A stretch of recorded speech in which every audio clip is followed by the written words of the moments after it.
வைரமுத்து அன்னைக்கு என்னமோ நண்பர்கிட்ட பேசிக்கிட்டு இருந்தேன். என்னமோ கூட படித்த பையங்களுக்கெல்லாம் கல்யாணம் பண்ண மாட்டேங்க அப்படின்னு ஏதோ பேசிக்கிட்டு இருந்தேன்.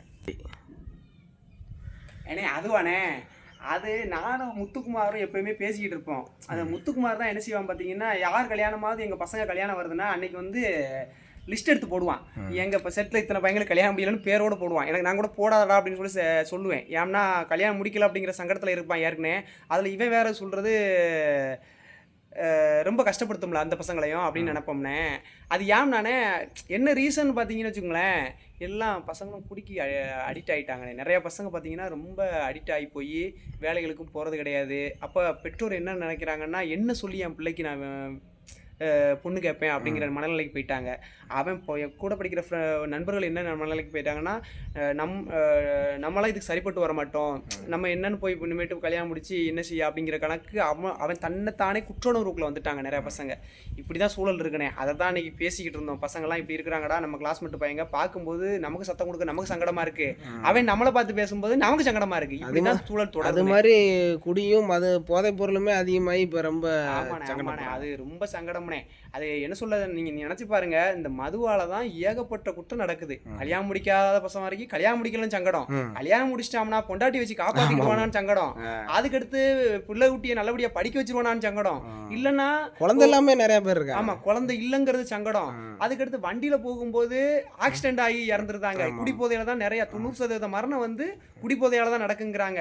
அது மாதிரி பெண் பிள்ளைகளுக்கு பாதுகாப்பு இல்லாத சூழல், இந்த கற்பழிப்பு, இந்த மாதிரி சூழலும் அவன் சுயநினைவோட பண்ணலங்க. ரொம்ப மோசமா இது எல்லாமே இந்த மதுவால தானே வருது. மது இந்த போதை பழக்கங்களை வச்சே தான் அந்த அரசு பாருங்க, இதை தடுக்க வேண்டிய அரசு, அந்த துறையும் பாருங்க, மது ஒழிப்பு துறையெல்லாம் இதை வச்சு தான் பட்ஜெட்டே போடுறாங்க. தமிழ்நாடு பட்ஜெட்டே இந்த மதுவை விற்கிற வச்சு தான். நீங்க பார்த்துருப்பீங்க, நியூஸ்லாம் பேப்பர்ல பார்த்துருப்பீங்கல்ல, தீபாவளிக்கு வந்து இத்தனை கோடி ரூபாய் டார்கெட்டு, பொங்கல் தைப்பொங்கலுக்குனா இத்தனை கோடி ரூபாய் டார்கெட்டுன்னு. அப்போ இந்த மாதிரி டார்கெட் வச்சு கொடுக்குற அரசுகளை நம்ம தொடர்ந்து ஆதரிச்சோம்னா நம்ம பிள்ளைகளோட வாழ்க்கை கேள்விக்குறிதாமனே. இதில் நம்ம ரொம்ப கவனமாக இருக்கணும்னே. இதை எதிர்த்து நம்ம பேசாமல் நாளைக்கு நம்ம வீட்டுக்குள்ளே உட்காந்து புலம்பிக்கிட்டு இருக்கிறது சரியானதாக இருக்காதுனே. சாதாரணமாக ஒரு வாக்குலையாவது அரசியல், சரியான அரசியலை நம்ம செய்யணும்னே. வாக்குலையாவது உங்கள் எதிர்ப்பை காட்ட சொல்கிறீங்க. கண்டிப்பாக நமக்கு வந்து போராடுறது, நீங்கள் நினச்சி பாருங்கள், நீங்கள் மதுக்கடை இருக்குது, நீங்கள் போய் இறங்கி நின்று போராடிட முடியுமா?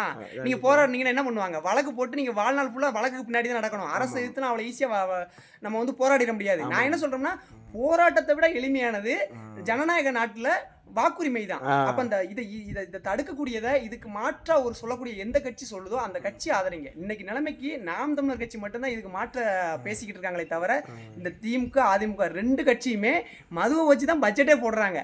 அப்ப இந்த அரசை வந்து நம்ம எவ்வளவுக்கு எவ்வளவு எதிர்க்கணுமோ அவ்வளவுக்கு எவ்வளவு நம்ம எதிர்கால பிள்ளைகளோட வாழ்க்கையோட, நம்ம பிள்ளைகளோட எதிர்கால வாழ்க்கையை நம்ம சேஃப்டி பண்றோம். அதுக்கு வந்து நம்ம வந்து கண்டிப்பா தேர்தலை வந்து அலட்சியமா நினைக்காம நம்மளோட பங்களிப்புனா நம்ம ஓட்டு போடுறதுன்னு போடக்கூடாது. நமக்கு தெரிஞ்சவங்க, சொந்தக்காரங்க, நம்ம மேல மதிப்பு வச்சிருக்கவங்க, நம்ம நன்மதிப்பு வச்சிருக்கவங்ககிட்ட எடுத்து பேசி ஒரு சின்ன வாதம் பண்ணி அதுல வந்து ஒரு தெளிவான முடிவெடுத்து நல்ல ஒரு அரசியலை உருவாக்கணும்னே. அரசியலை எல்லாருக்கும் பாடமா சொல்லி கொடுக்க சொல்றீங்க. அரசியல் தானே நமக்கு இங்க முக்கியம். நீங்க சொல்லலாம், நீங்க என்னதான் நீங்க அரசியல் தேவையில்லை அப்படின்னு பேசினாலும், அப்ப நீங்க காமராஜர் என்னவா மதிக்கீங்க? அப்ப காமராஜர் நீங்க அலட்சியப்படுத்தீங்களா? காமராஜர் மாதிரி காமராஜர் அரசியல்வாதி தானே. நீங்க இந்த தவறான அரசியல்வாதி, ஊழல் பண்றவங்களையும், கொள்ளையடிக்கிறவங்களையும், கனிம வளத்தை கொள்ளையடிக்கிறவங்களையும், ஓட்டுக்கு பணம் கொடுத்து வருஷம் ஃபுல்லா சம்பாதிக்கிறவங்களையும் பார்த்து அரசியலை வந்து இப்படிதான் இருக்கும் அரசியல்னு தீர்மானிக்காதீங்க. நல்ல அரசியல்வாதிகளும் இந்த இருக்கத்தான் செய்யறாங்க. நம்ம சமீபத்துல நல்ல கண்ணுன்னு ஒரு ஐயா இருந்தாங்கல்ல, அது மாதிரி நேர்மையானவங்களும் இருக்கத்தான் செய்யறாங்க. ஆனா அவங்கள மக்கள் நாம தான் கண்டுக்கிட மாட்டோம். அரசியல்வாதினால எப்படி இருக்கணும்னு நினைக்கிறோம், தப்பு பண்ணினாலும் பிரபலமா இருக்கணும்னு நினைக்கிறோம். வெள்ளச்சட்டையை போட்டு அவங்க பெரிய தொழிலதிபரா இருக்கணும், தப்பு பண்ணினாலும் அவங்க பிரபலமா இருக்கணும்னு நினைக்கிறாங்க. அப்படி நினைக்க கூடாது. பிரபலமா இருக்கணும்னு நினைக்க கூடாது. அவங்க நல்லவங்களா இருக்காங்களா, அவங்க சொல்ற விதம் சரியா இருக்கா, அப்ப அவங்கள வந்து நம்ம ஆதரிக்கணும். எல்லாரும் ஆதரிக்கல அதனால நம்ம ஆதரிக்கல அப்படின்னு நினைக்க கூடாது. யார் ஆதரிக்கட்டாலும் பரவாயில்ல, நம்ம ஆதரிக்கணும், நமக்கு சரின்னு படுதுல அப்படிங்கிற அந்த துணிச்சல் வேணும்னே. அப்படி இருந்தாதான் நம்ம பிள்ளைகளோட லைஃபை காப்பாற்ற முடியும். இல்லைன்னு வச்சுக்கோங்களேன், நீங்க தனித்தனியா ஒன்னொன்னுக்கும் போராடுறதுன்னா சும்மா சொல்லல, பொது விஷயத்துக்கு மட்டும் சொல்லல. நீங்க இன்னைக்கு ஒரு வீடு கட்டுதீங்க, ஒரு போல் இருக்குது, ஒரு போல் மரம் இருக்குன்னு, அந்த போல் மரத்தை தூக்கி நீங்க மாத்தி ஊனணும்னா நீங்க இதை அனுபவிச்சவங்களுக்கு தெரியும்னே. சிக்கி சின்ன வீடு கட்டணுங்க ஆசையை போயிரும்னே. இன்னைக்கு அவ்வளவு சிக்கல் இருக்குது. இதே மாதிரிதான் ஒரு வேலையும், அரசு சம்பந்தப்பட்ட ஒரு வேலைக்கும் நீங்க அலைகிறது வந்து அந்த அளவுக்கு போயிருச்சு. அப்ப இதெல்லாம் நீங்க மாத்தணும்னா நாம சரியா இருக்கணும். மக்களாட்சியில வந்து ஒரே ஒரு இதாமனே, மக்கள் சரியா இருந்தா மக்களோட பிரதிநிதி சரியா இருப்பாங்க. அப்ப மக்கள் திருந்தணும். ஃபர்ஸ்ட் மக்கள் வந்து நான் ஓட்டு காசு வாங்க மாட்டேன், நான் நேர்மையான ஒரு வேட்பாளருக்கு தான் ஓட்டு போடுவேன். ஏன்னா ஒரு டயத்துல சொல்லியிருக்கலாம்னே, 2 பேருக்கு நிக்காங்கப்பா, ஏடிஎம்கே கூட்டணி டிஎம்கே கூட்டணி நிக்கிறாங்க, 2 பேரும் ஓட்டு காசு கொடுக்காங்க, அரசியல்வாதினாலே தப்புன்னு சொல்லலாம். இன்னைக்கு நாம் தமிழர் கட்சி 16 வருஷமா களத்துல நிக்கிறேன். 2010 கட்சி தொடங்கி இன்னைக்கு சட்டமன்ற தேர்தல், இது 3வது சட்டமன்ற தேர்தல், 2 பாராளுமன்ற தேர்தல், ஏகப்பட்ட இடைத்தேர்தல் எல்லாத்தையும் சந்திச்சு ஒரு கட்சி வளர்ந்து நிக்குது. அன்னைக்கு வரைக்கும் சொல்லுது நான் ஏன்னா இந்த அரசியல் கட்சிலாம் தப்பு, இந்த இந்த கட்சிலாம் தப்பா இருக்காங்க, மக்களுக்கு சேவை பண்ணாம மக்களோட வரி பணத்தை கொள்ளையடிக்கிறதுக்காக தான் இவங்க பண்றாங்க, அதுக்கு ஏகப்பட்ட ஊழலும் லஞ்சமும் ஒரு கேடுகட்ட அரசியலை உருவாக்கி வச்சுக்கிட்டாங்க, அந்த இதெல்லாம் நாங்க மாத்துறதுக்கு தான் நாங்க அரசியல் கட்சி தொடங்க வந்தோம், அதனால எந்த கட்சியோட நாங்க கூட்டணி போக மாட்டோம் அப்படின்னு சொல்லி கட்சி தொடங்கினாங்க. அதுபடி இன்னைக்கு வரைக்கும் யாரு கூட கூட்டணி போகாம அதே மாதிரி நேர்மையான முறையில தேர்தலை சந்திச்சு ஒரு கட்சி வளர்ந்து வருது. அப்ப நீங்க என்ன சொல்லணும், டிஎம்கே ஏடிஎம்கே 2 பேரும் ஓட்டு காசு கொடுக்காங்க, மாற்று கட்சி இல்ல நீங்க பேசக்கூடாது. இன்னைக்கு நாம் தமிழர் கட்சி களத்துல நிக்குது. அப்ப நாம் தமிழர் கட்சி நீங்க ஒரு முறை ஆதரிங்க. உங்களுக்கு நான் என்ன சொல்றேன்னா, பிரபலமாகணும்ங்கிற எந்த எதிர்பார்ப்பு எப்படி வருது? நல்லது செஞ்சு பிரபலம். அன்னைக்கு நிலைமை காமராஜர் பிரபலமாக எதிர்பார்க்கல, உங்களுக்கே தெரியும். எல்லாத்தையும் செஞ்சு விளம்பரம் எடுத்துட்டா வந்து வாக்கு எல்லாரும் போட்டுருவாங்க அப்படின்னு சொன்னது கூட அவர் வேண்டான்னு சொன்னாரு. ஆனா இவங்க பாருங்க, நீங்க இந்த திமுக செஞ்சது ஒண்ணு இல்லைங்க, ஒரு பாலம் கட்டினது, ஒரு அடுக்குமாடி குடியிருப்பு கட்டினது, இதெல்லாம் அவங்க செய்யணும். செஞ்சதெல்லாம் பாருங்க உங்களுக்கு விளம்பரமா போட்டுக்கிட்டே இருப்பாங்க. இதை செய்ய வேண்டிய அவசியம் என்ன இருக்குது? மக்கள் வரிப்பணத்துல நீங்க செய்ய வேண்டியதானே. நீங்க செய்ய தவறுனதை நாங்க பட்டியலிடட்டுமா? மதுக்கடையை குறைக்கல, போதைப் பொருளை மாணவர்கள் வரை கிடைக்கும், பள்ளி மாணவர்கள் வரைக்கும் இன்னைக்கு கிடைக்கும். தடுத்தாங்க.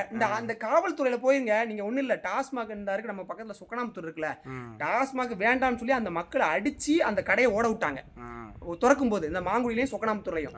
ஆனா அங்க இல்லீகலா விக்கிறவங்க எத்தனை பேர் தெரியுமா? எத்தனை பேர்?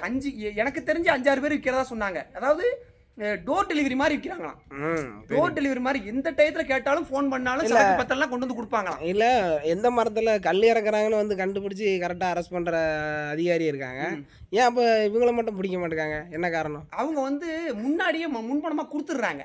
கொடுக்க வேண்டியதை காவல்துறைக்கும் சரி அரசியல்வாதிக்கும் சரி கொடுத்துட்டு விற்கிறாங்க. அப்போ அவங்க என்ன கேட்குறாங்கன்னா, மக்கள் போய் காவல்துறையில் போய் ஒரு ஒரு மனு கொடுக்க போகிறாங்க, எங்கள் குடும்பம் எங்கள் வீட்டுக்காரர் இந்த கடை இருக்க போய் தான் குடிக்கிறாங்க, இல்லீகலாக விற்க போய் தான் குடிக்கிறாங்க, அப்போ நீங்கள் வந்து தடுங்க அப்படின்னு சொல்லி புகார் பண்ண போனால், உன்னை யார் வாங்கி குடிக்க, அவன் விற்க தான் செய்வான், உன்னை யார் வாங்கி குடிக்க சொன்னான் அப்படின்னு பேசுகிறாங்களாம். உங்கள் வீட்டுக்காரர் நீ தடுமா அப்படின்னு பேசுகிறாங்க. அப்போ நான் என்ன சொல்கிறேன்னா, அரசியல்வாதி விற்கிறதுக்கு காவல்துறையை அனுமதிக்க சொல்றாங்க. அப்ப காவல்துறை என்ன பண்ணுதுன்னா, விக்கிற அனுமதிக்க வேண்டிய சூழலுக்கு தள்ளப்படுது. அப்ப காவல்துறையால இங்க நேர்மையா செயல்பட முடியல. அரசியல்வாதி தவறானவங்களா இருக்கிறனால காவல்துறையால நேர்மையா செயல்பட முடியல. இதேதான் எல்லா துறையிலையும், ஒரு மின்சாரத்துறையா இருக்கட்டும், எல்லா துறையிலும் அரசியல்வாதி வந்து கமிஷன் கேட்கறாங்க. அப்ப கமிஷன் கேட்கும் பட்சத்துல ரேஷன் கடை ஊழியரா இருக்கட்டும், யாருமே நேர்மையான முறையில அவங்க வேலை பார்க்க முடியல. நம்ம சொல்றோம் அரசு அதிகாரிகளை பார்த்து கோவப்படுறோம், அரசு ஊழியர்களை பார்த்து கோவப்படுறோம். கோவம் யாரை பார்த்து காட்டணும்னா, அதுக்கு திட்டங்களை வகுக்கிறாம்ல, தவறான திட்டங்களை தப்பா செயல்படுத்துறாங்கல்ல அரசியல்வாதி, அவன் மேல கோவத்தை காட்டணும். இவங்க என்ன செய்யறாங்க தெரியுமா? இங்கெல்லாம் இது பண்ணிட்டு நாளைக்கு வெள்ளையும் சொல்லியுமா நம்ம ஊர்ல ஒரு ஃபங்க்ஷன் வச்சுக்கோங்களேன், சொல்ல வந்துகிட்டு நம்ம அந்த நிகழ்வுல கலந்துக்கிட்டு அங்க யாராவது 2 ஏழைப்பாளைகளுக்கு ஒரு 500 ரூபா கொடுத்தேன் 1000 ரூபா கொடுத்தோன்னு ஏமாத்திக்கிட்டு இருப்பாங்க. ஆனா நம்ம கனிமூலம் கொள்ளையடிக்கையிலையா இருக்கட்டும், எல்லா இடத்துலயும் ஊழல், காவல்துறையை வச்சே கையால வாங்கி அரசியல்வாதி வாங்கிக்கிட்டாங்க, அரசு அதிகாரிகள் வாங்கி அரசியல்வாதி கமிஷன் கொடுக்காங்க. இப்ப இந்த கமிஷன் வேலையெல்லாம் பாக்குறது யாரு? அரசியல்வாதி. அப்ப இந்த அரசியல்வாதியை நீங்க நம்ம மாத்தாம இங்க எதையுமே சரி பண்ண முடியாது. அப்ப எல்லாமே நம்ம கையில தான் இருக்கு. எல்லாம் மக்கள் ஜனநாயக நாடுனே. இது வந்து ஒரு மன்னராட்சி காலம். மன்னர் கொடுமையானவனா இருக்கிறான், மன்னரோட அப்பா நல்லவரா இருந்தாரு, பையன் வந்து கொடுமை பண்றான், நம்ம அந்த கொடுமையில தான் அனுபவிச்சுதான் ஆகணும் அப்படின்னா தெரியாது. இது மக்களாட்சி காலம். நமக்கு உண்மையிலே நம்ம பெரியவங்க ஒரு உரிமையை வந்து போராடி எத்தனை ஆயிரம் பேரோ பல லட்சம் பேர் ஒரு எத்தனை தலைமுறைன்னு சொல்றாங்க, 300 வருஷத்துக்கு மேல அடிமையா இருந்திருக்கும் வெள்ளக்காரன்ட்ட. 300 வருஷம் அடிமையா இருந்து கடைசி பாருங்க 70-80 வருஷம் தான் ஆகுது சுதந்திரம் பெற்று. அதுக்குள்ள திரும்ப மோசமான அடிமையா இருக்கும். அப்ப அவங்க அத்தனை ஆண்டு காலம் அத்தனை தலைமுறையில அவங்க அர்ப்பணிச்சதுக்கான அந்த இதை நம்ம மறந்துட்டோம் பாத்தீங்களா? அப்ப நம்ம கல்வி எப்படி இருக்கு பாருங்க, நம்ம படிப்பு எப்படி இருக்கு பாருங்க, எதை சொல்லி கொடுக்க பாருங்க. அப்ப எந்த ஒரு அடிப்படையுமே இல்லாம தான் நம்ம ஒரு வாழ்க்கையை வாழ்ந்துகிட்டு இருக்கோம். நம்ம எல்லாம் வெளிநாடுகளை விட அதிக வளங்கள் கொண்ட நாடு நம்ம நாடு. நமக்கு தெரியாது கிடையாது. சமதள பகுதி அதிகமா கொண்ட மாநிலம் நம்ம மாநிலம், கடற்பரப்பு அதிகமா கொண்ட மாநிலம், சுண்ணாம்பு பாறை இருக்குது, கல்லு மண்ணு எல்லாமே இருக்குது, மணல் இருக்குது. ஒரு சில மாநிலங்கள்லாம் போயிட்டீங்கன்னா நீங்க கடலே பார்க்க முடியாது. அப்படி இருந்து நம்மளால வளர்ச்சி அடைய முடியல. காரணம் வந்து ஊழல் தான். நீங்க நினைச்சு பாருங்க, சிம்பிளா நான் சொல்றேனே, இப்படி யோசிச்சு பார்ப்போம். தமிழ்நாடு இத்தனை லட்சம் கடன் கோடியில இருக்குன்னு சொல்றாங்க. ஆனா அங்க அந்த அவங்கள ஆளக்கூடிய வேட்பாளரோ முதலமைச்சரோ என்னைக்குமே கடன்ல இல்ல. எப்படி எப்படி எப்படி கடன்ல இல்ல? அவங்க கொளுத்து போய் பல தலைமுறைக்கு சொத்து சேர்த்து வச்சிருக்காங்க. ஆமா ஆமா. ஆனா நம்ம ஒரு புதுசா ஒரு கட்சி போய் பாருன்னா யாருப்பா தப்பு பண்ணல அப்படின்னு கேக்குறாங்க. தப்பு பண்ணவன தப்பு பண்ணா எந்த அரசியல்வாதி யோக்கியம்னு பேசுறாங்க. அது எப்படி சரியா வரும்? நீங்க இன்னைக்கு இன்னைக்கு ஒரு புது அரசியல் கட்சி வருது, சில விஷயங்களை மாற்ற வைக்குது அப்படின்னா இவங்களை பார்த்து கேட்க கேள்விகளை அரசியல் இது வரைக்கும் நம்ம ஆண்டாங்கல்ல, ஒரு 50 ஆண்டு காலமா ஒரு 2 கட்சி தான் ஆண்டு இருக்குது, 50-60 ஆண்டு காலமா. அப்ப அவங்கள பார்த்து அந்த கேள்வி வைக்க மாட்டேங்கிறாங்க. இப்ப ஓட்டு கேட்டு வரும்போது நீ அவங்ககிட்ட கேட்கலாம்ல, நீ மதுக்கடையை மூடியா நான் உனக்கு ஓட்டு போடுறேன் அப்படின்னு கேட்கலாம்ல மக்கள். அவங்கெல்லாம் பேசுறதே கிடையாது. எனக்கு இதை சொல்லி இதை சொல்லின்னு சொல்லி ஓட்டு கேட்டாங்கன்னா மக்கள் பதிலுக்கு பேசுவாங்க. இப்ப நம்மகிட்ட பேசுறாங்கல்ல, தம்பி எப்படியாட்டும் மதுக்கடையை மூடிருங்கயா, தம்பி எப்படியாட்டும் இந்த பிரச்சனை சரி பண்ணிருங்கயா, தம்பி எங்க இதெல்லாம் தெருவிளக்கே வரலாம இருக்கியா, எங்களுக்கு இத்தனை வீடு இருக்கா, பிளாட்டே போட்டு நம்மகிட்ட பேசுறாங்க. ஏன்னா நம்ம போய் மக்கள் பிரச்சனையை பேசுறோம், நம்ம சரி பண்ணணும்னு பேசுறோம், அவங்க நம்மகிட்ட கோரிக்கை வைக்கிறாங்க. ஆனா அவங்ககிட்ட பேச மாட்டாங்க. ஏன்னா அவங்க பாருங்க வேலையை பார்க்க மாட்டாங்க. அவங்க கடைசி வரைக்கும் என்ன செய்வாங்கன்னா அந்த தேர்தல அந்த இது நுப்பாட்டுறாங்க பாத்தீங்கன்னா, கடைசி ஒரு நாள் இருக்கும். கடைசி அந்த 2 நாள்ல அந்த வாக்குக்கு இருட்டுக்குள்ள கோழி திட்ட போற மாதிரி போய் பணத்தை கொடுத்து முடிச்சிருவாங்க. அந்த வாட்டி செய்ய மாட்டாங்க நம்புறேன். நம்ம ஊர்ல உள்ளவங்க எல்லாம் கொஞ்சம் மான மரியாதை உள்ள பெரிய ஆளுங்க இருக்கிறாங்க, அவங்களாம் அந்த வேலையை செய்ய மாட்டாங்கன்னு நினைக்கிறேன். அவங்க வருங்கால பிள்ளைகளை நினைப்பாங்கல்ல. கண்டிப்பா அவங்களுக்கும் பேரம் பேத்தி இருக்கு. நம்மளை பார்க்கும்போது மரியாதையை பார்க்காங்கல்ல, தம்பி நீங்க பேசுற அரசியல் சரியானது தம்பி, நாங்களுமே இது ஒரு இதை பழகிட்டோம், நாங்க கண்டிப்பா விட்டுருதோம் அப்படின்னு சொல்றாங்கல்ல. அந்த மாதிரி விட்டுருவாங்கன்னு எனக்கு நம்பிக்கை இருக்குது. ஏன்னா நம்ம தொடர்ச்சியா பேசுறோம், அந்த வேலையை செய்ய மாட்டாங்கன்னு நினைக்கிறேன். போன வாட்டி அந்த வேலையை செய்ய மாட்டேன்னு சொன்னதுனாலதான் அடுத்த கை மாறி வேற ஆளுகிட்ட கொடுத்தாங்கன்னு நினைக்கிறேன். அதே மாதிரி இந்த வாட்டி யாரும் அந்த வேலையை செய்ய மாட்டாங்கன்னு நான் நம்புறேன். தான் பிள்ளைகளை நினைச்சு தான் பேர பிள்ளைகளை நினைச்சு இனிமே மாறுவாங்கன்னு கண்டிப்பா நம்புறேன். நான் எனக்கு ஆதங்கப்பட்டு நான் எதையுமே செய்ய மாட்டேன். நான் சொல்றேன், ஓப்பனா சொல்றேன் ஒரு விஷயத்த.